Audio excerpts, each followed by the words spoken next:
Today is the day. This stuff is ready to rack. This is a cider made out of apples that I was able to pick myself. They were some kind of like no-name green crab apple with relatively low sugar. Now, how do we know that it's ready to rack and why do we want to rack? Well, first, I have not seen any bubbles in here for a good little bit, which means fermentation is either done. There's sesame.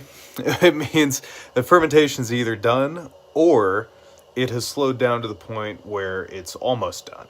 We can also see that a bunch of sediment has fallen out of here, and while it's not nearly as clear as this stuff is, which I will never stop showing off, it's more clear than this, which has been sitting for about a week with pectic enzyme but no yeast. Now, why do we want to rack? Well, we want to rack because this goop, that nastiness, that's a really, really great place for bacteria to grow.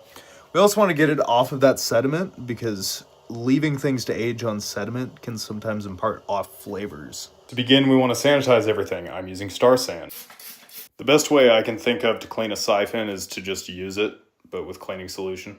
And doing it like that lets us sanitize the entire system. Now, ideally, I'd be siphoning this into another carboy, but I don't have another carboy. So we're going to siphon into here, clean that, and then siphon it back. Pro tip, if you're siphoning by yourself, do this. So when you pull your auto siphon up, it'll just make that loop smaller. And when we're siphoning, we want to be really careful not to disturb that sediment because it'll get mixed up again and then we have to do this whole process again. There it is. Found with these auto siphons, it's a little easier if you just give it one really strong pump. It sucks to say, but we can see how much cider we're gonna have to leave behind. I could probably get some of that out by just tipping or not using that anti-sediment cap, but that's already so full of sediment that it's just gonna have to be the angel's share. But this setup worked really well, not a drop spilled. Now we're gonna use our wine thief to take a sample.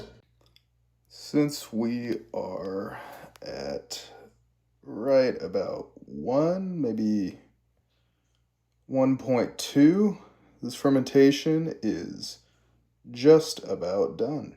We'll pour some in here for a taste test a little later. Now we gotta deal with this.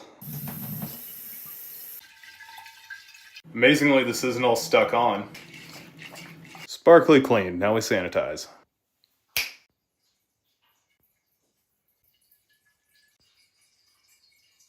Times like these that you realize the utility of a funnel.